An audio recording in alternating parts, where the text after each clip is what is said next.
Greetings, fellow soldiers. Rodamon here. Thank you for tuning in to Battle Brothers, Episode 10, Eye for an Eye.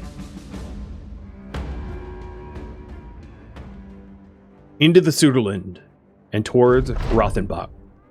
Finally, we've made it. Rambert the Wise is standing there in the middle of the road, his hands clasped over his stomach with a slick grin on his cheeky face. Sellsword, I was not sure you'd make it. You lug the cargo up and hand it over. Oh yeah? Why's that, you say? The man takes a box and hands it over to a robed man who quickly hurries away, tucked under an arm. Rambert the Wise laughs as he hands you a satchel of crowns. The roads are rough these days, are they not? You understand he's making small talk. Anything to get your attention off the cargo. You just hand it over. Crowns are well deserved. Into the tavern, a round paid for the men. And rumor has it that Holzmark is looking to hire strong men.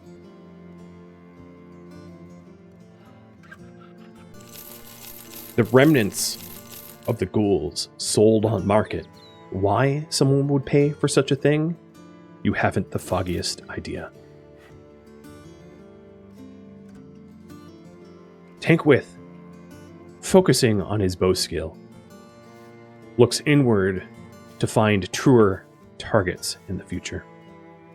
With his fatigue up and his resolve high, he'll strike true. Callie, having proved himself as a capable recruit, decides to take a new name to celebrate his achievements.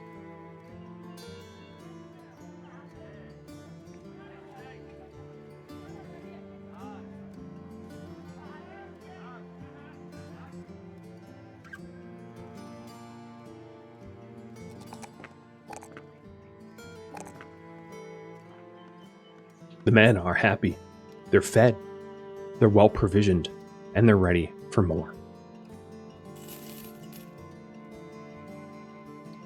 A little wine to spoil them. Seems about time. Rambert the Wise once again shoves a sizable crate into my hands.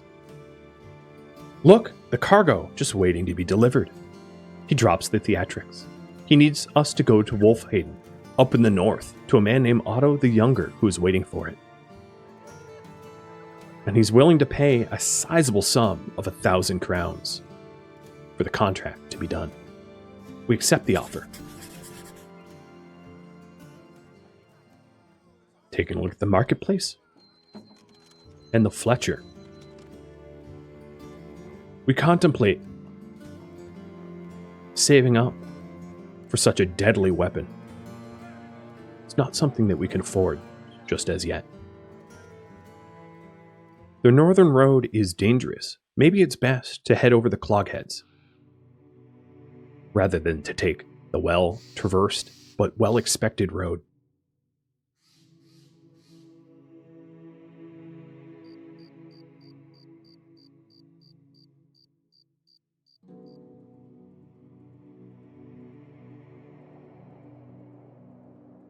We contemplate attacking a fallen keep in our path.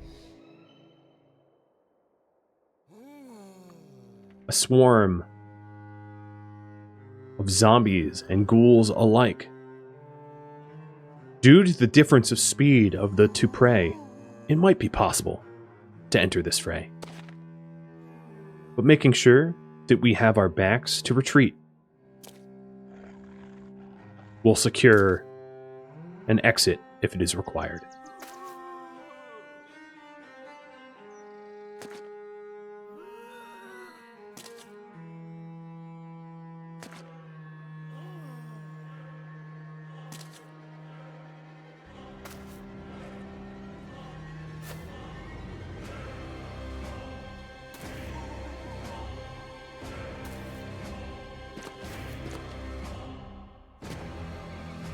Most of the zombies look lightly armored. We'll release the Falcon and know more about our prey. The zombies in back are heavily armored, and it might be smart to retreat today.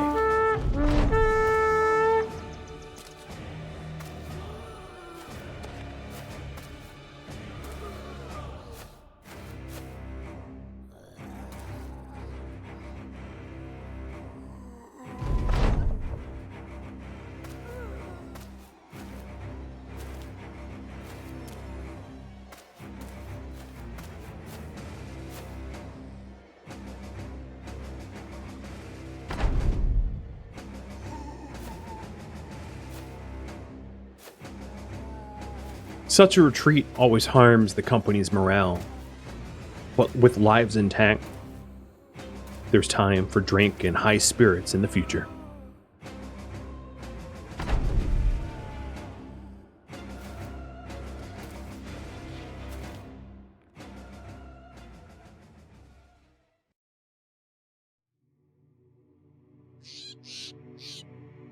Heading up towards Mitterfels,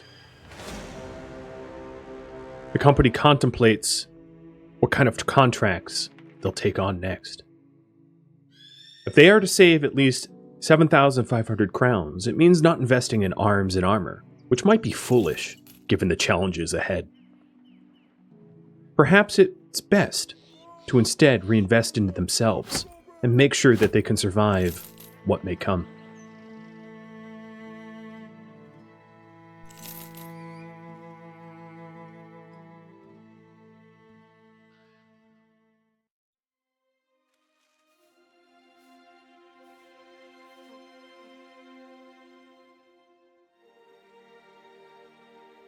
Heading towards Eisenstein, and then further up the unbeaten path towards Wolfhaden,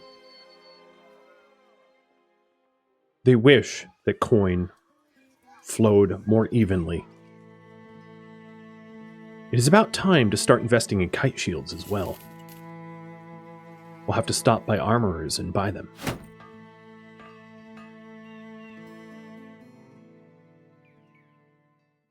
Donnerswold is known to have an armorer. Hopefully they'll have kite shields for us to procure.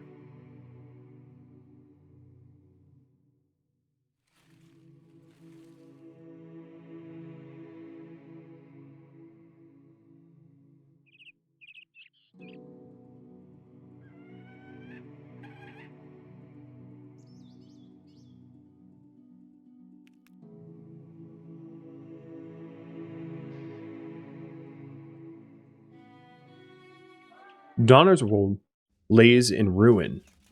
Perhaps on our return trip we can bring them building materials to resupply them.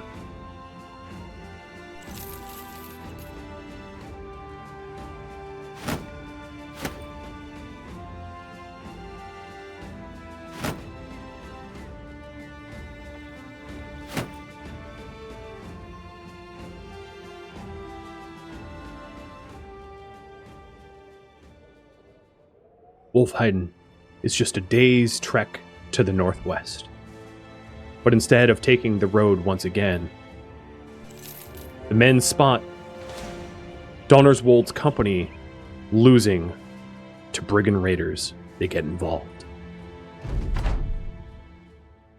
Rushing ahead to try to help the friendly town guard, the men search for the raiders, not knowing where they might be. Screams and combat can be heard on the horizon. Men are eager, well supplied, with high morale and a willingness to fight.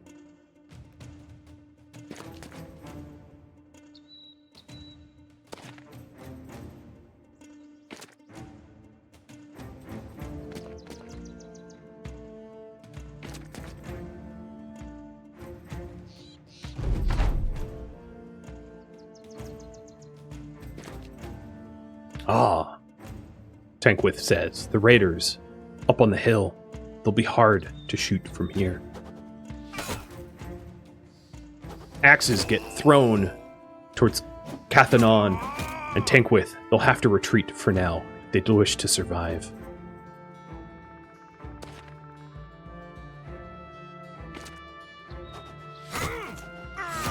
Tankwith takes another axe. He is felled. Too eager, too fast for his own good. He has fallen. A falcon reveals that the billmen in the front have been sitting on their hands, not engaging the bandits.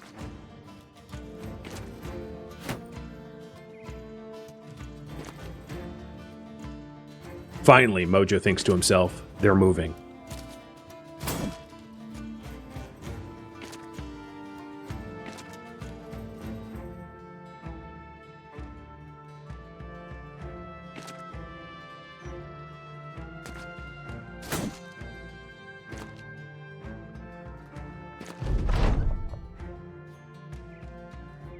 Not wanting to take even more crossbows or javelins, Cathanon backs up. And the shielded brothers lead the way. The enemies only have a range of 1. They don't have long weapons. Might be possible to take them off their perch.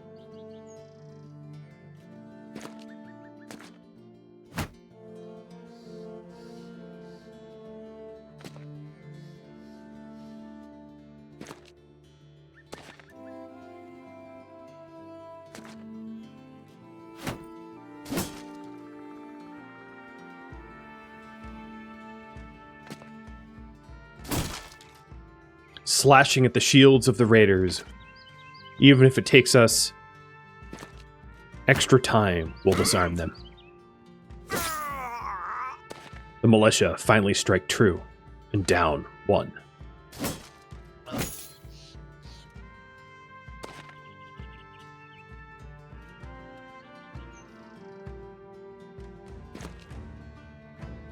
Rushing seems to be the right recourse here, throwing them into a panic and testing their resolve. So ahead we push.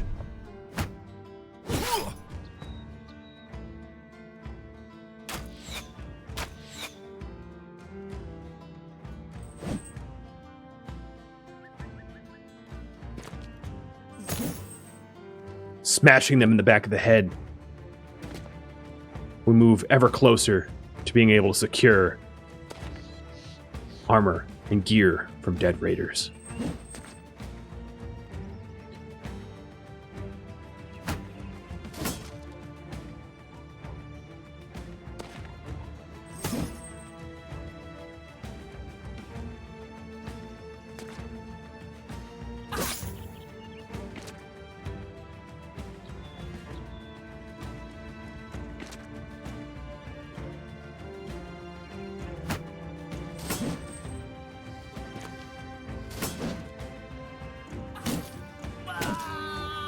They've dug themselves into the hills, but now with their backs exposed, there's nowhere for them to hide.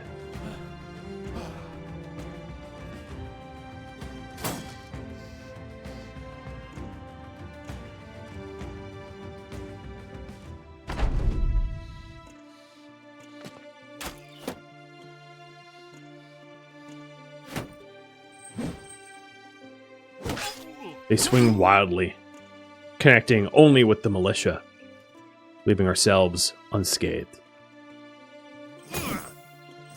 Taking careful aim to leave armor intact, the men flay and smash, and only 1 remains.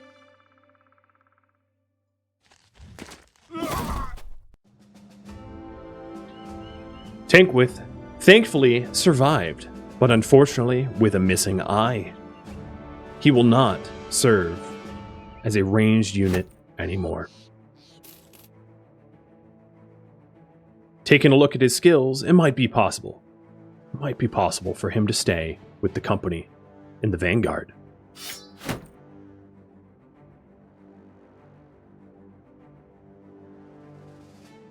Alternatively, we can retire him. The choice mulled over in the group.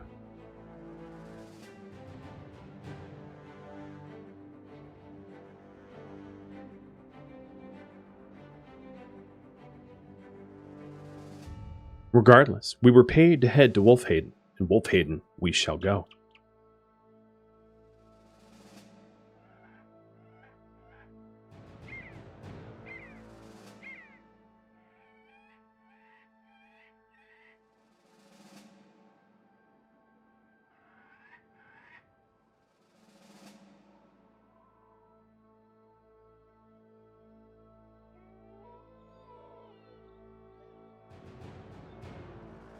Before committing to heading all the way over to Wolfhaden, we've decided to stop in Hammerstead.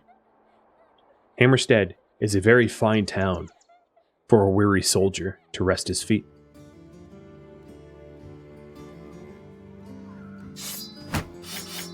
Tankwith is left with armor and a cap and one missing eye, and we wish him well.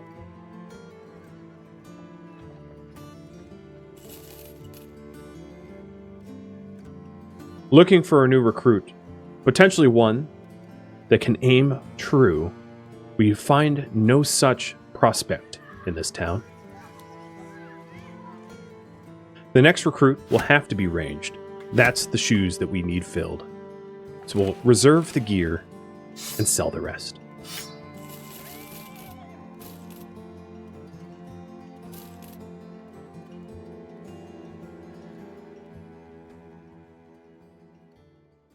We're just about a half days out of Wolfheiden, and 1,000 crowns richer to pay the troops.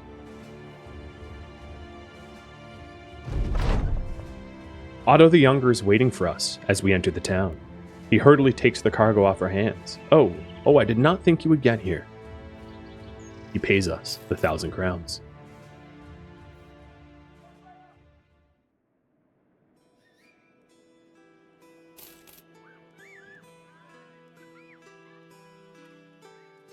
Kettlemund, despite not being the ranged unit we're hoping for, is hired nonetheless. He is shown to be fearless with iron lungs. Very good traits for a combat-capable warrior.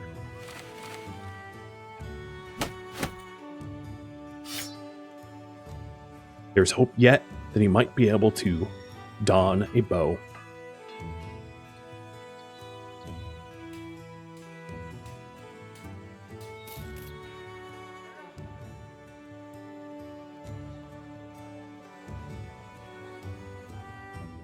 The Guildmaster's study is lit by warm fire. He offers us a seat and a goblet of wine, both of which we take. Sellsword, you're familiar with how dangerous the roads are these days. By the gods, have some wine. You nod and try to hide your astonishment. The Guildmaster smiles tersely and continues. Then you'll understand this task I have for you. I need a caravan escorted about 4 days from here. Pretty simple, right? He says it pays 1630 when the contract is done.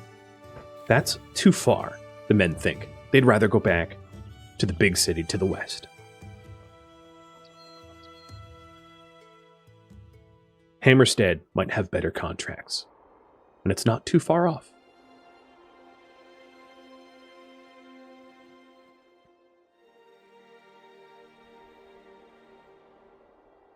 Val, the mentalist, would like the chance to master polearm skill.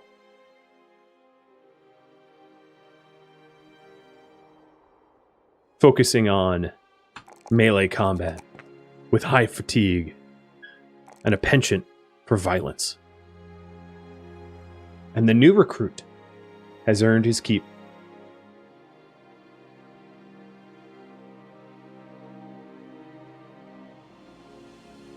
Mr. Not So. He likes to hide in the shadows.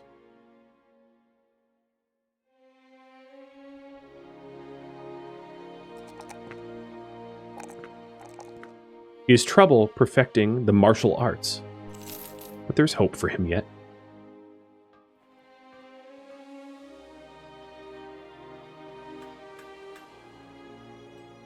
Dim candles barely lit the room, enough for us to see. It's Holstein of Hammerstead, sitting behind a desk while his shadows dance on the walls by tune of flickering lights. Would you lend me your swords if I paid you good coin? He wants a chest delivered to Ellencroke, about 2 days south. Let's talk money. He's willing to pay about 1,000 crowns, and we accept his offer.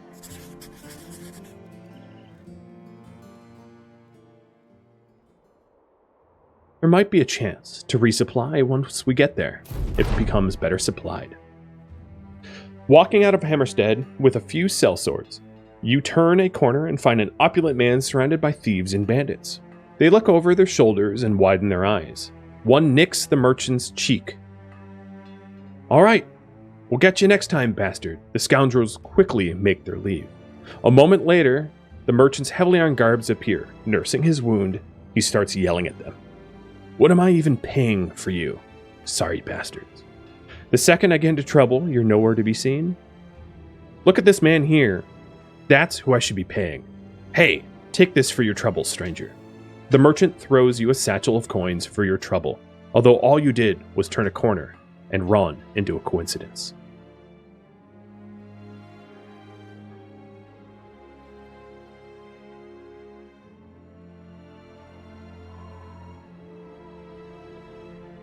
Heading south through the forest of the northern reaches, we bushwhack towards our destination.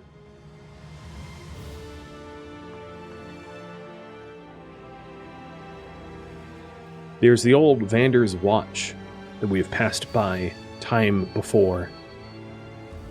A crypt of the undead, a once proud fortress, but now infested.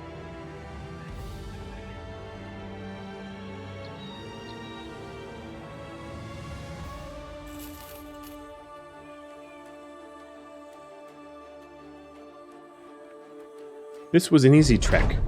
You wonder if the ambush was set up nearby and you had just evaded it off the road. Asbjorn of Illenkrug welcomes you, and a few of his men hurry to take the cargo. He claps you on the shoulders. I take it your journey went well?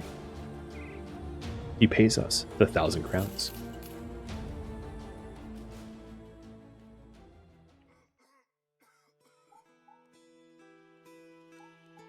This town is dangerously undersupplied, having been raided with ambushed trade routes.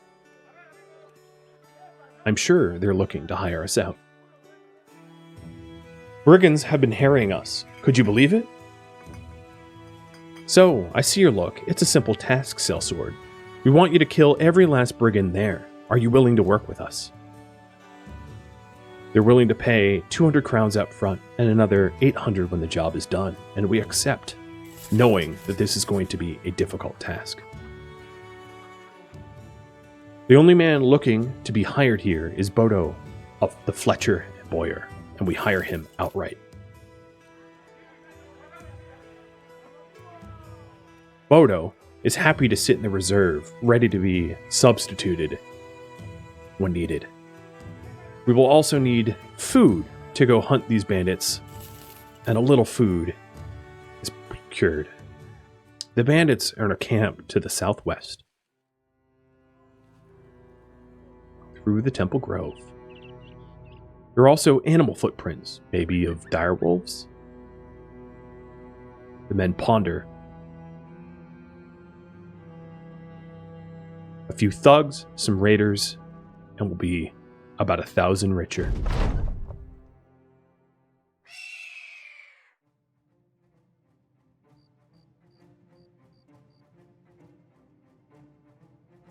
The thugs and raiders are at the ready.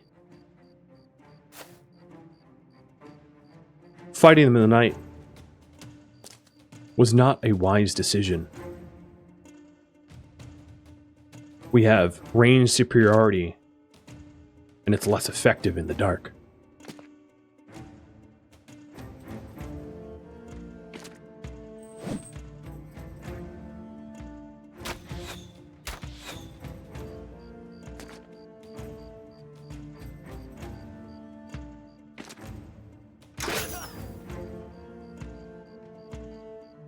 The men push forward and take position, ready to exchange blows with the raiders.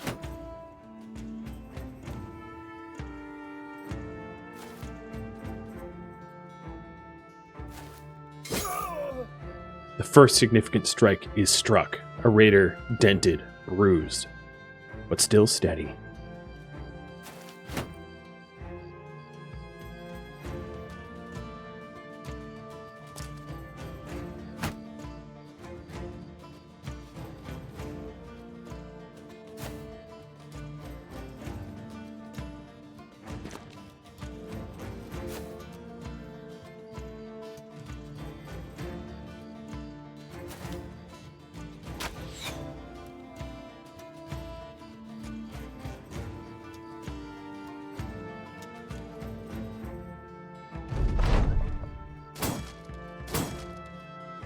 Our shields hold up against the onslaught.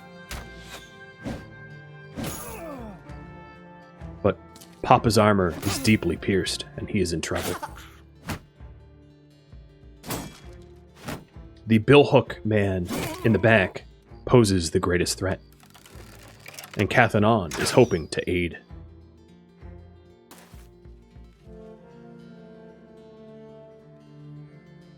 Flash sees his friend in trouble and swaps in position, keeping him safe from harm.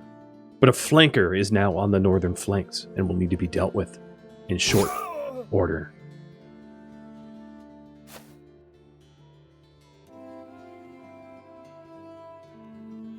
In order for ranged hatchets not to be hucked at Papa G, he backs up wisely.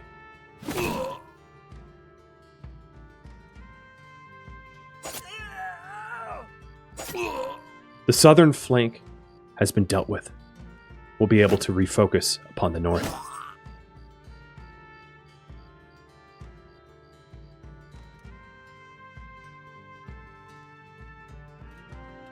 We'll surround the middle and fight our way north, crushing their skulls as we go.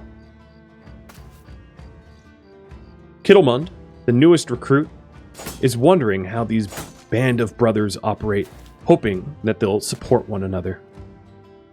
He's alone, he's ambushed, he's flanked, and he's worried. He needn't. Help is coming.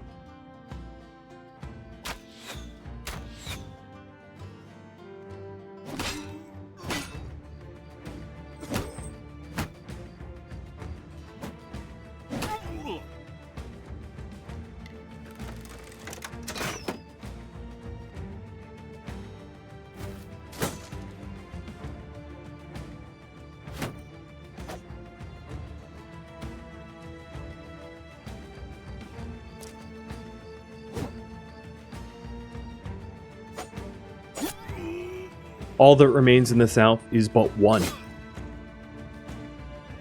Even though JT's armor has been crushed, he's resolute.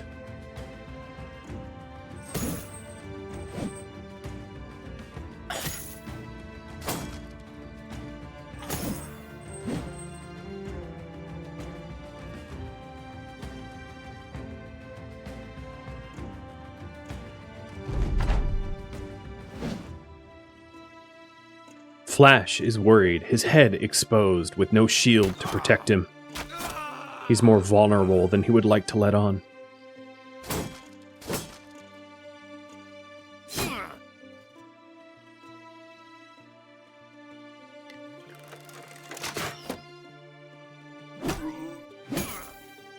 Luckily, the Brigand Raider decides to instead attack wildly everybody in front of him, losing the opportunity to strike felling blow.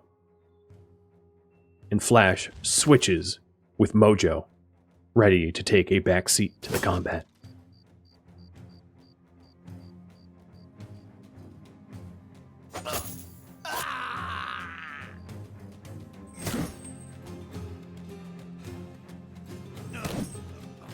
Just two left. A simple task. Unfortunately, Kittlemund is still in point-blank range with this brigand thug, unable to shake him. Val traveling northbound to help relieve.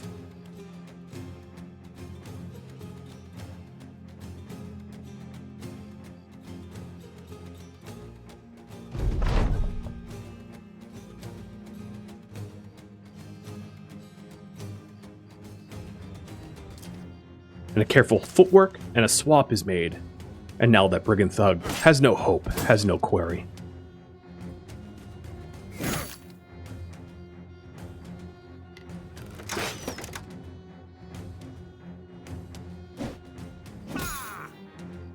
Rather than toying with our prey, we'll finish them off quickly.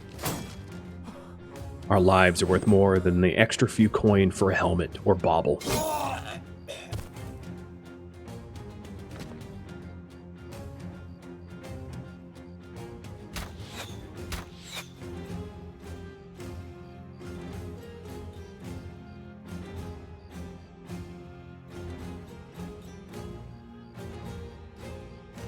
Their final man is all but surrounded.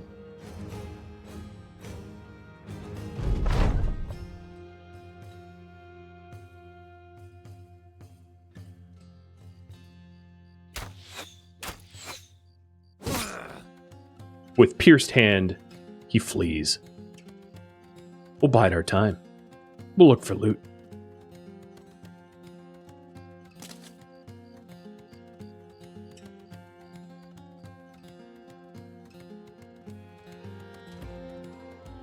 Unfortunately, Mojo forgets that he doesn't have empty pockets like you wish he had.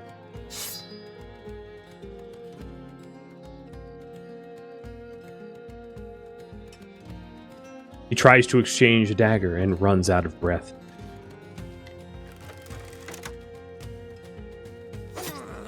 The fight is over, but luckily the dagger is returned.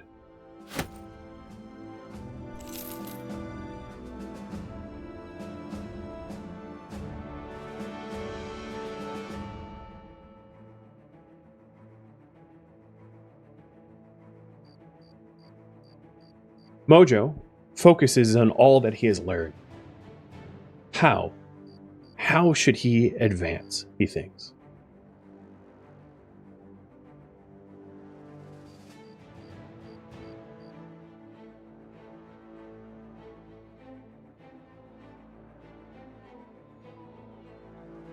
Maybe footwork, to get him free of bad situations, so that despite the fact that he doesn't have a shield, he can disengage. And also focusing on his range defense, so that if he finds himself at the mercy of a well-armed bowman, he stands a chance.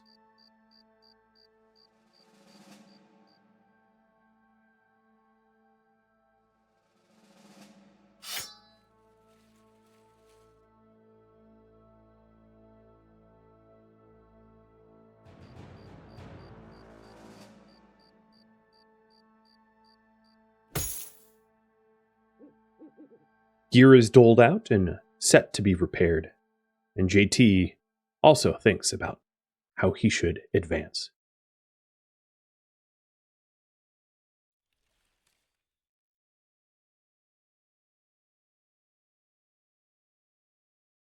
Rotation would be very useful as a flank protector. If anyone becomes vulnerable, he can swap.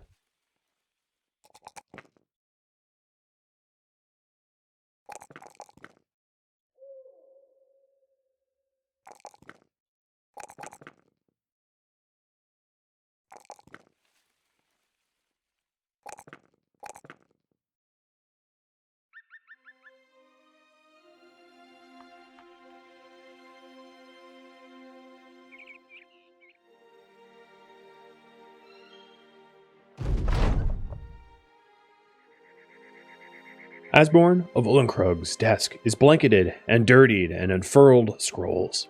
He's smiling warmly over them, as if crooning over a pile of treasure. Trade deals everywhere. Happy farmers, happy families, everybody's happy.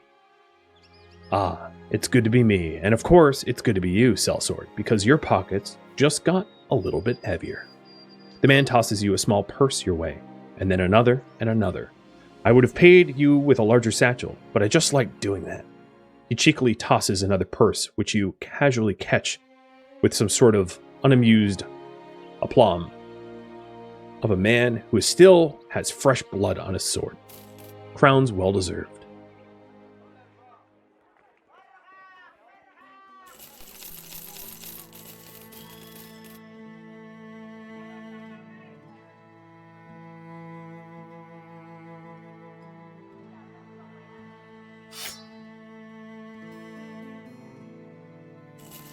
We're going to run out of tools and supplies soon. We'll need a resupply. We'll head to Cobman Haven, hoping for a good deal.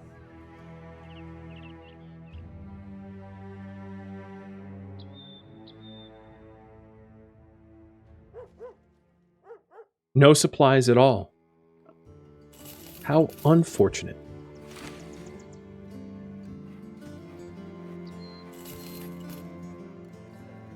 Our pockets swell with crowns, but we have not yet found the right equipment to buy.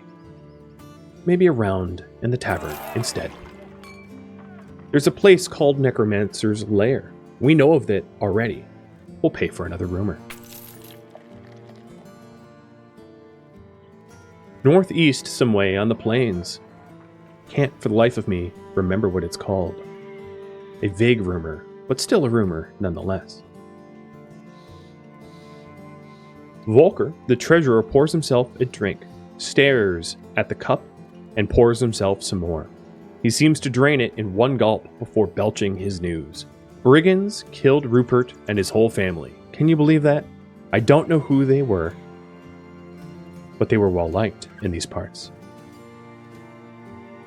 I'm ready to pay you some crowns to go kill them. Are you interested?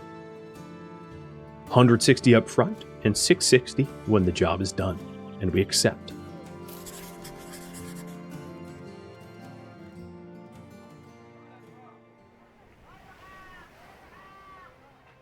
The brigands were far further to the south-southeast than the man led on. It will be quite the trek indeed. Knowing that the supplies is running out to maintain the gear, instead we'll head east to Mitersfell and Eisenstein, hoping to resupply for our long trek.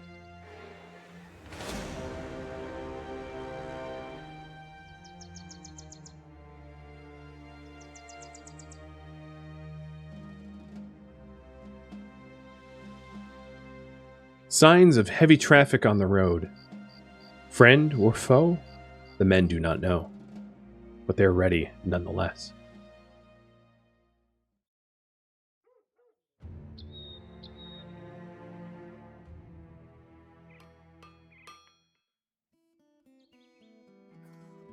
Unfortunately, Eisenstein 2 does not have any supplies. Is there a war on? What kind of conflict is there? Why do these towns have nothing to spare? South they go, passing all sorts of trade caravan, wondering what goods better than supplies. Finally, some tools. Additionally, some copper ingots. I'm sure they'll fetch a high price, given how destroyed the nearby towns are. Off we go with fresh supplies down to Blackheart's den. An unknown garrison awaits the men.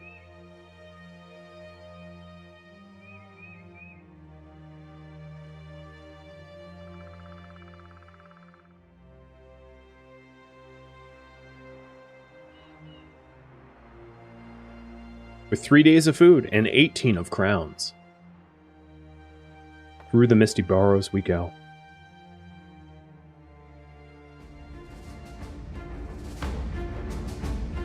Thank you for watching Battle Brothers, which originally streamed live on Twitch January 28th. If you'd like to catch a live stream of mine, Rhodamont.com has my stream schedule and countdown timers to upcoming streams. If you'd like to join my gaming community, Rhodamont.com also has a link to Discord, as does the description of this video.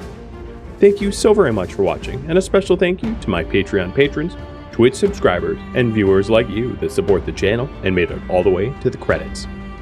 I hope to catch you in next episode or an upcoming stream. Farewell, my fellow sellswords.